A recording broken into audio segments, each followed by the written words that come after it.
You're listening to Mission Eve, a podcast that explores the stories of women who are opening the frontier of space to humanity.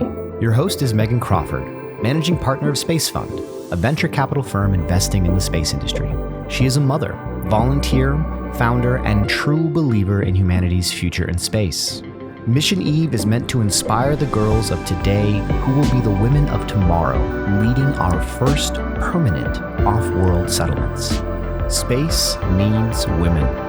Space needs you.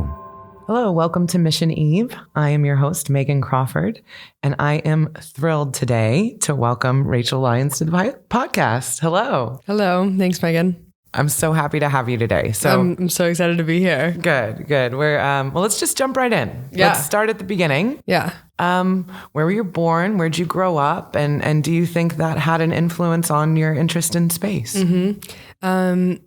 So that's interesting because I was born in Connecticut to a very loving and supportive family. And growing up, I never had an interest in space, though thinking about some of the things I did, like I remember when I was on airplanes, I would have my eyes peeled to the window and I needed the window seat and I would just stare out. And then I always loved the water and would swim and scuba dived a ton when I was in my teens.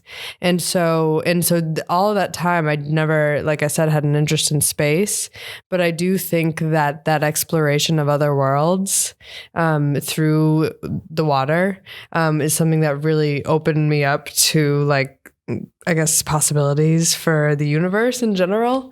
And then can I just dive into what got me into space? Yeah, please, because that was obviously my next question. So go ahead. So, and then when I was 19 years old, I was with a childhood friend of mine who insisted on showing me a documentary about space. And at the time I had no interest. I was like, why would I want to watch that? And he was like, no, let's just watch the beginning and you can turn it off if you don't like it. And so he turned on the first episode of Neil deGrasse Tyson's Cosmos. And in that first episode, Neil shows the scale of the universe in space and in time. And I went from having my worldview, which was like me and my family, my street and my high school, whatever, to seeing that we live in a seemingly infinite universe. And I saw for the first time ever how small and insignificant we are. And so for me, it was like, that means nothing matters. Like, we're just so small that nothing matters.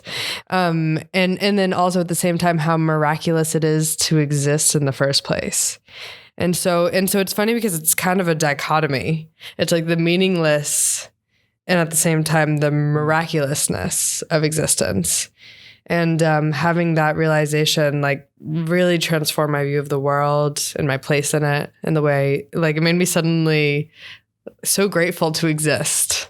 I love that. Yeah. That's amazing. That's fantastic. And so then, was it just then something that was a hobby that you were interested in, or did it just kind of, you watched the rest of Cosmos and that was it? Yeah. Did it transform you into a space person? Yeah, literally. Like, by the time that 42-minute episode was over, my worldview had exploded, and I just can imagine myself like looking over at my friend being like, oh my God, like everything changed at that moment. Yeah. And I just became obsessed with space, and I spent the whole summer like learning about space and diving in. And I was already studying engineering in school, but that was just because I was good at math and science, not because it was any real interest for me.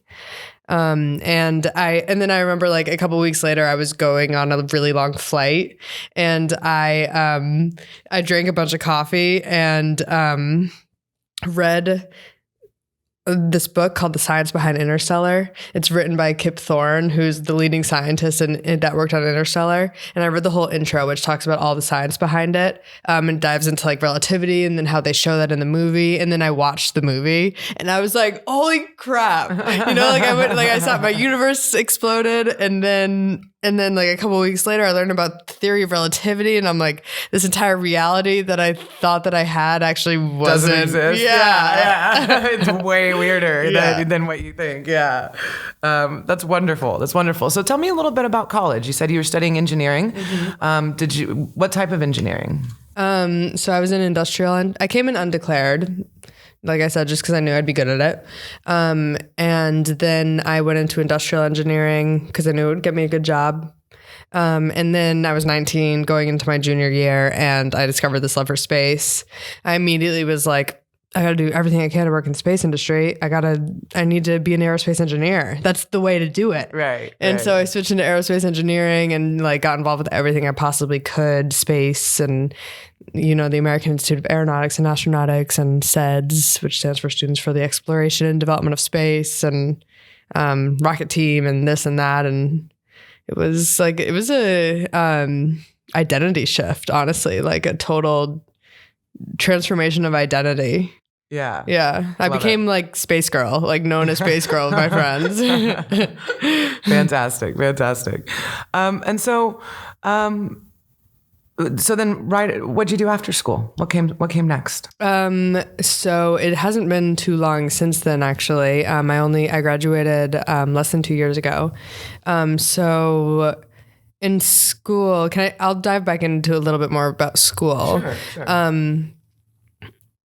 So I took a non-traditional route. Like I tried really hard to be an aerospace engineer, and I really wanted to make it happen. And like I totally self-sabotaged. I wouldn't apply places, I applied to like a couple internships and be like, why am I not getting any internships? And just like didn't in that way, like to be a traditional aerospace engineer, it's like I had like self-limiting beliefs that wouldn't let it work. Do you know what I mean? Yeah, absolutely. Yeah. Absolutely. And so I went to a number of conferences though, like SEDS conferences and other ones as well. And it was whenever someone spoke that I was really inspired by, I would go up to them and like just talk to them.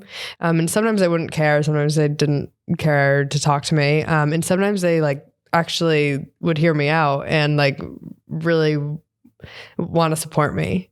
Like Frank White, for example, the person who coined the term overview effect. I went up to him at my first SEDS conference, like 5 months after I discovered my love for space. And he spoke about the overview effect, which made me discover like, wow, this is actually why I'm here.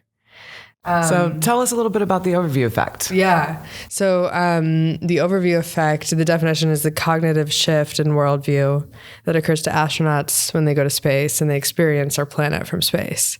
So basically, the anecdote that I always share with people is that we all intellectually understand that we live on a planet. Like we know that we live on a planet. Right. But at the same time, our experiences tell us that we live on a flat plane. So when we look outside, we see a flat plane. So when astronauts actually go to space and experience this, what I'm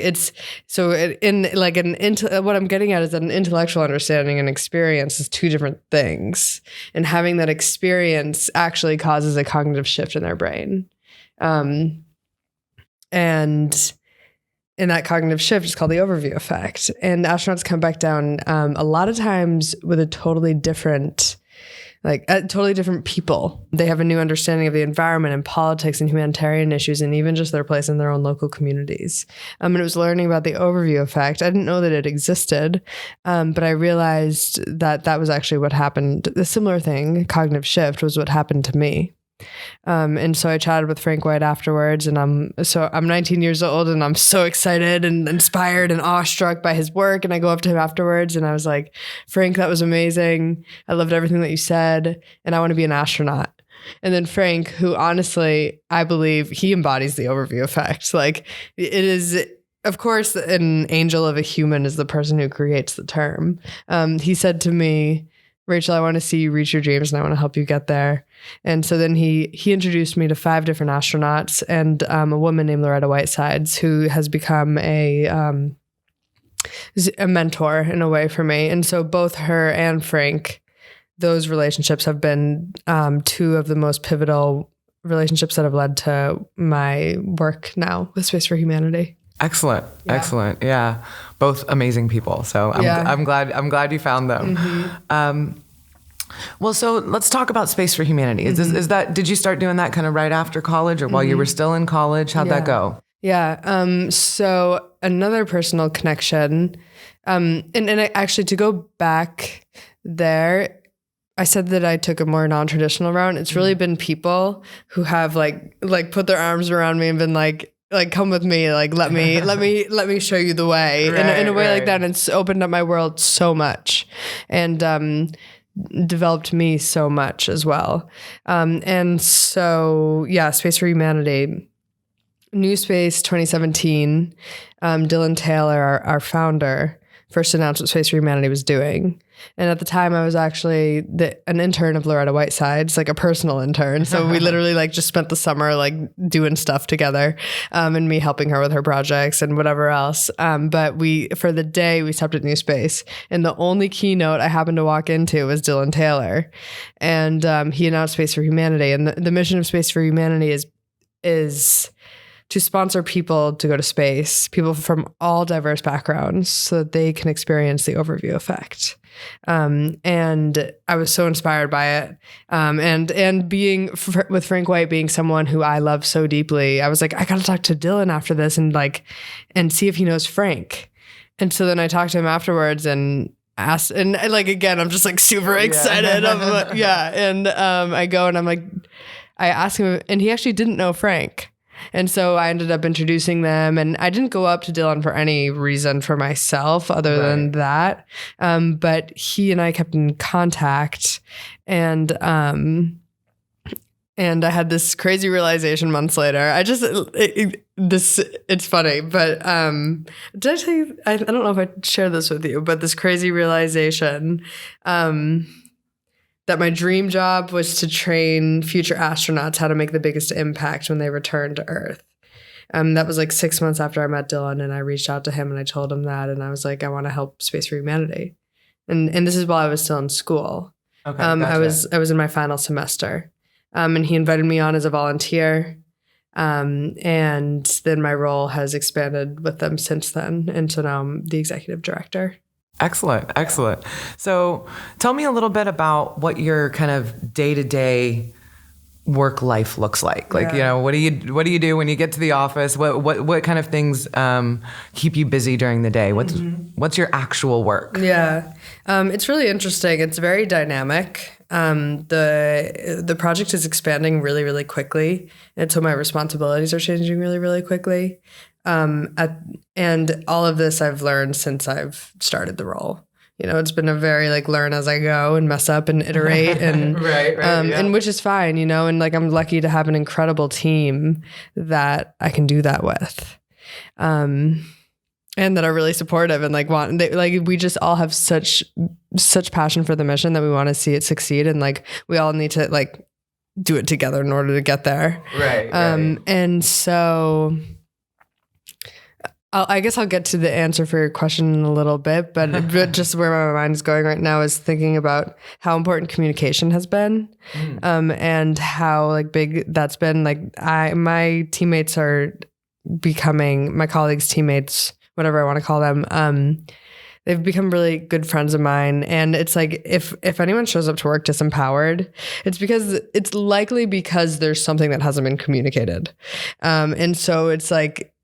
Showing like if that's there, then that's an opportunity for us to be like, okay, what's going on, and to address it in a non-critical way, but in a way that just helps us get anything that's there out of the way, so that we can actually move forward and like be excited and be empowered, and so like part of my job has been like really empowering people, and like that's what leadership fundamentally is about, right? It's about empowering people and then getting out of the way so they can do their job, right? Exactly. Exactly. And so that's been a really big thing. And I also read a quote recently by someone who did different leadership training programs, and he wrote something along the lines of If the people who work for you show up for you in any way other than like amazing and brilliant, then like there's something that's your responsibility. So like you're responsible for the way that people occur to you.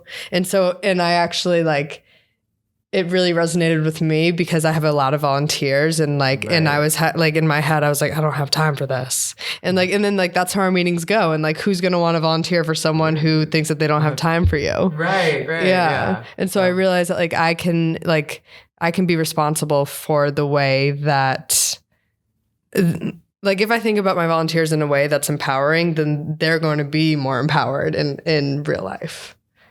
Yeah. Does that make sense? It does. It absolutely does. It absolutely does.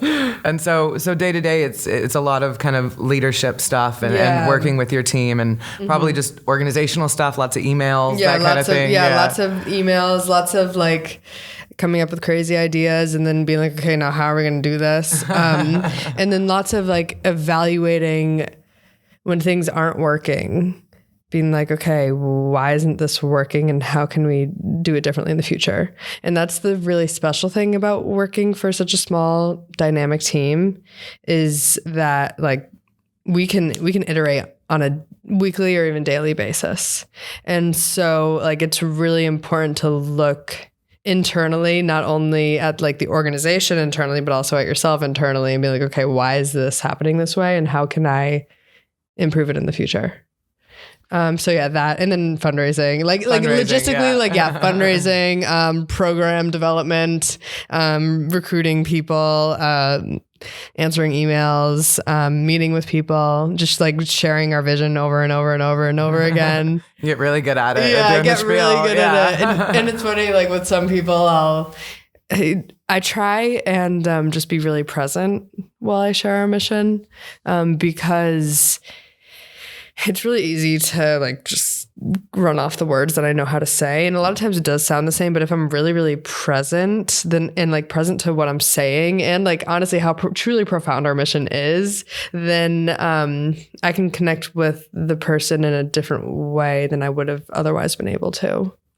So I'm really interested in making sure the audience gets excited about and learns more about Space for Humanity. Yeah. So I want you, because I love your mission so much. So talk to me a little bit about, of course, you a few minutes ago, you said the mission is to have everyday people experience the overview effect. Mm-hmm. But I want you to talk a little bit about kind of the program you're developing for what comes after that, right? Yeah. Now that this person has had this amazing experience, now what? Yeah, totally. We take applications on our website. So basically, we've had people from 45 different countries apply to this program. And these are people who work in the space industry. There's also people who like are somewhat connected to the space industry. And then there's also people who are totally unrelated. And so the goal is to keep expanding that because as of now, there's been less than 600 people who have been to space and they've been almost entirely Western men, almost entirely scientists and engineers.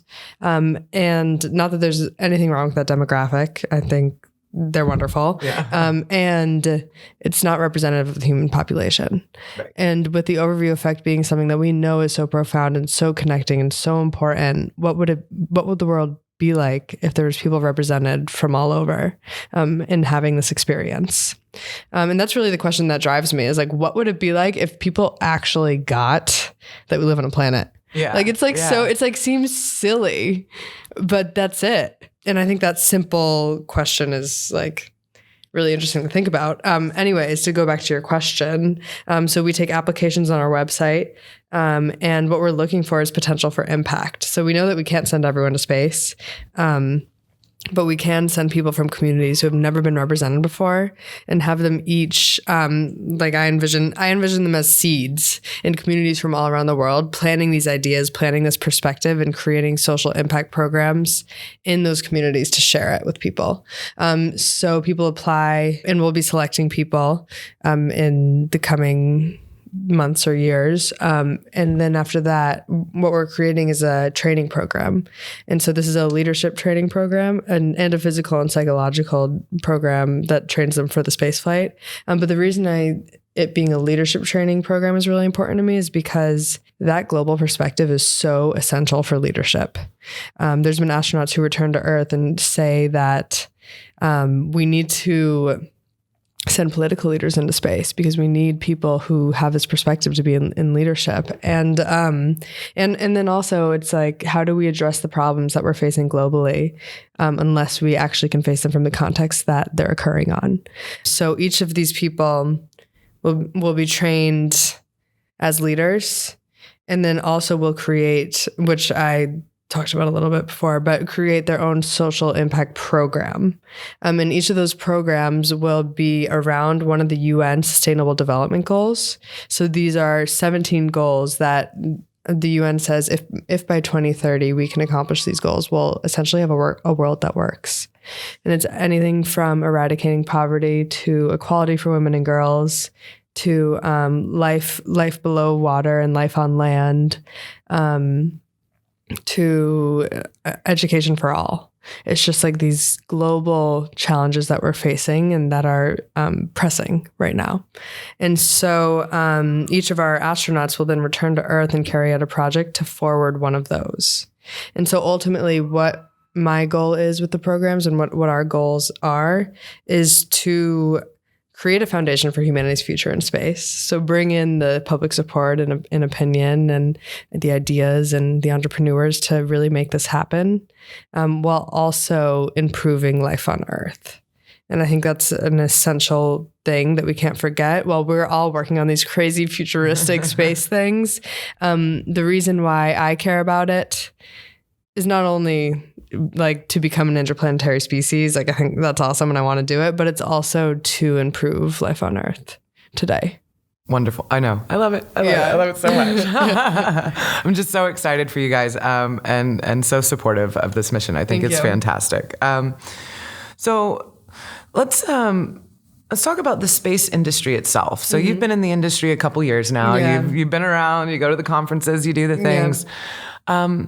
Do you find that there's any specific challenges that are kind of unique and specific to the space industry? Anything that has been a hindrance or a challenge for you?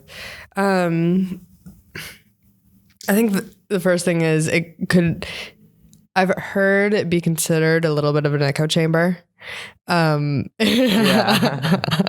So like we all love to pump each other up and be like, yeah, space. And then what, you know, like we are working on these projects, but then like, and I say this, I guess take this with a grain of salt, but then there's people from all over the world that have no idea what we're doing. They don't care. They're facing their own stuff that are really important. And like for me, sometimes I question, like, if someone's struggling to feed their family, then why are they going to care about space? Right. But of course, I think this is more than just that's a grander challenge than just a one person basis. And I think that perspective is something that will be able to help us face it. But that's one thing. A really common response that I get from people also when I share my work is we've got enough problems on our own planet, or so we're going to trash this planet and then trash another one. Right. And I got this from David Beaver of the Overview Institute, but he wrote about that challenge that he faces, and I think a lot of it is just like public opinion and having people be like, why does this matter? And also people seeing that it's possible. But people perceive a dichotomy between the futuristic vision of space travel and immediate concerns for our planet. Right, as if you have to choose between one or the other. Exactly. I never understood that thinking either. Exactly. It's like, why can't we have a better planet and go to space? Why can't we have it all? Yeah, you know? I know, exactly. Right. Abundance mindset, people. And what David Yaden said is that this perceived dichotomy is false. And in reality, world change activists repeatedly say that a global perspective is essential for us to face the challenges that we are facing right now. Right. And their most immediate challenge is to actually help people gain those global perspectives. And then meanwhile, astronauts report gaining those perspectives simply from seeing the Earth from space. Right. Right. So like it all goes hand in hand. And then it makes me think of I think it's an Edgar Mitchell quote, and it said, we went to the moon as technicians and we came back as humanitarians. That's amazing. Yeah. And it's like, This is why I'm doing what I'm doing. Perfect. Yeah. So, when are you going to start flying people to space? That's a good question. So it's totally dependent on the technology. So internally, we're working towards a 2021 launch date, like first half of 2021. So we're working to have all of our programs developed by then. And it's totally dependent on the technology. And so right now, the possible flight providers would be Blue Origin, Virgin Galactic, or Worldview, which is a stratospheric balloon company. And then I know that there are also I think there are other organizations that are in early phases of suborbital commercial spaceflight. So we're not in a rush. And like, we definitely want to wait until everything's safe and everything's ready. Yeah. And internally, we're planning towards 2021. Perfect. Yeah. Perfect. So where do you see yourself and the organization 10 years from now, 20 years from now? What do you see for the future? That's a really good question. Oh man, we were founded to send 10,000 people to space in a decade. Wow. Dylan Taylor at the New Space Conference went up and said, we're sending 10,000 people to space in a decade. That's crazy. Yeah. That's like some JFK type of stuff, you know? And so we've taken the timeline away from that because we know like, well, and you don't have any control over when the tech's going to be ready anyway. Exactly. And so, so our goal is still to send 10,000 people to space. And we don't have a timeline on it right now. Right. And so for me in 10 years, I have no idea, honestly. I just want to keep working on this project and like keep working to make it happen.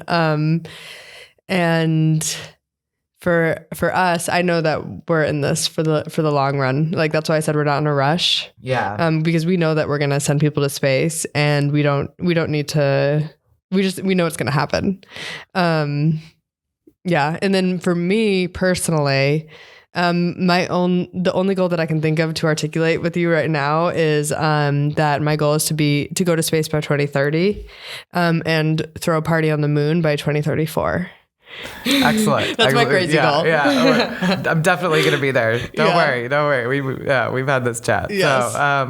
So most of us in this industry are really kind of true believers. We talked about that a minute ago, right? This kind of echo chamber that happens because we're all so passionate and believe so deeply in this mission. But I find that passion usually spills over, and most of the people that are involved here have some nonprofits or activism activities that they're very passionate about as well. Do you have any causes you're passionate about that you'd like to tell us about? Yeah. Space for Humanity, of course. Yes, it's a nonprofit. Yeah. And like, I love Space for Humanity. I love it. I love like immersing myself in the work and like obsessing over it. I think it's a great thing to be obsessed with. I agree. Yeah. I can't believe you get paid to do that. I know, right? I'm so lucky. And right now I'm not involved with, or actually I am, but all of these I've been involved with for a while. So when I first discovered my love for space, I immediately joined SEDS, which stands for Students for the Exploration and Development of Space. And really it's, like I said, through connections there that got me to where I am today. So any young person or any person who loves young people, I would say get involved with it. If you're a student, get involved with SEDS. It's awesome. And then... And so actually, yes, in college, I was the vice chair I was president of my chapter at the University of Miami. And so that was a really great experience for me. That was my first like leadership position. Excellent. Yeah. And then I also became the vice chair of SEDS USA. And so that was also a really cool opportunity for me to help lead this national organization. And then I also got involved with Yuri's Night, which is the World Space Party. It was founded by Loretta and George Whitesides. And it's every year on or around April 12th, people host parties to commemorate Yuri Gagarin being the first person to go to space. And so I've helped, they have their largest event in LA and then the second largest one at Kennedy Space Center. So I've helped organize both of those for the past 2 years. And it's really fun because I love bringing people together. And like, especially with intentionality, like really like Yuri's night, it's let's party and get excited about space. Yeah. Because, like you said, we go to these conferences and that's whatever atmosphere is here is the atmosphere that's here. But like, let's change it up and see how can that like deepen and expand our relationships. And how can we share that with more people, right? Exactly. Yeah. Get as many people as possible hooked. Exactly. That's the way I feel about it too. That's one, like people can either get involved with Yuri's Night or they can host their own Yuri's Night events. They can also do that during World Space Week. And so that's one thing I love bringing people together and doing that in whatever capacity. Excellent. Yeah. Excellent. So we've talked a lot today, and obviously because of your mission and what you're doing, we've talked a lot today about people going to space and coming back and having an impact. One of the things I'm really interested in is going to space to stay. So how do you feel? What do you think what's your vision of humanity's future in space? Yeah. Oh, that's such a good question. And it's honestly like I am so focused on using space to benefit life on Earth right now that that futuristic vision of space isn't something that I've given a ton of thought to. I'm down for all of it. Yeah, I'm go. down. And actually, when I first joined space, I was really driven by the thought of becoming an interplanetary species. And I was like, all I want to do is become an interplanetary species. And then I discovered the overview effect. I realized that was actually why I was here. But interestingly, another one of Frank White's work is the Cosmo Hypothesis. And so he just released this book a few months ago. And in it, he talks about the possibilities for life in the universe and how if we do evolve into the cosmos, it's really not, we've made it about humanity. Like we went to the moon, we stuck a flag in it and we're like, yay, America got here. But really it's not about humanity anymore. It's about life in the universe. And so I think that if the natural evolution of life in the universe is to go beyond Earth, then I'm all for it and let's do it. Excellent. Yeah, me too. Yeah. And I'm also really excited about the moon. Like I said, I want to party. You're going to have the party on the moon. So we're going to have to have settlements by then too. So you have somewhere to sleep after the party. Exactly. Right? Yeah, because you're not going to want to make a 3-day rocket ride back. When you're hungover. So would you go to stay? Would you settle? Would you live on the moon? I wouldn't go farther than the moon. I would go to the moon though. So you could come home often. Exactly. Yeah. I can't. And also then imagine like waking up in the morning and looking out your window and having the Earth as your view. I know. That would be the best special. view. It would absolutely be the best view. All right. Before we wrap this up, let everybody know how they can help you and Space for Humanity in your amazing mission. Yeah. So if you want to, you can go to our website and check out all the different opportunities. There's a number of ways that you can contribute. And you can also volunteer. And then you can also just apply to our mission, spaceforhumanity.org. And then ultimately our mission starts just by you sharing the overview effect. Excuse me. Sharing the overview effect, sharing space, sharing this perspective, and like just keep doing it. Like that's what we're about is creating a connected world. And like sharing the interconnectedness of all things and sharing everything that the overview effect brings with the world. And so just by sharing that, you're sharing our mission. Excellent. Yeah. Well, thank you very much. It was really a pleasure to have you on today. Yeah. Thanks, Megan. Mission Eve is a production of the Center for Space, Commerce, and Finance, a 501c3 nonprofit dedicated to educating entrepreneurs and investors about their respective challenges and opportunities as it relates to space. Megan Crawford has been your host and executive producer. Aaron Pagel is the executive director for the center and producer and editor for this episode. Marketing and communications for Mission Eve is managed by Nikki Martinez. Theme music has been composed by Liz Fohl. If you'd like to support this podcast, please visit patreon.com/missioneve to become a monthly subscriber. We have multiple tiers available with benefits like personalized thank yous, access to limited edition t-shirts, opportunities to engage with our interviewees via online Ask Me Anything sessions, and small group gatherings with Megan Crawford when available. Any support you can offer will go a long way to helping us continue to tell the stories of the women who are making life in space a reality.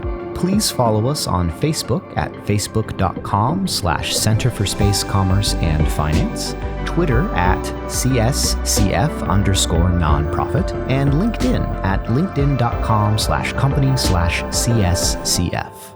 Thank you very much for listening.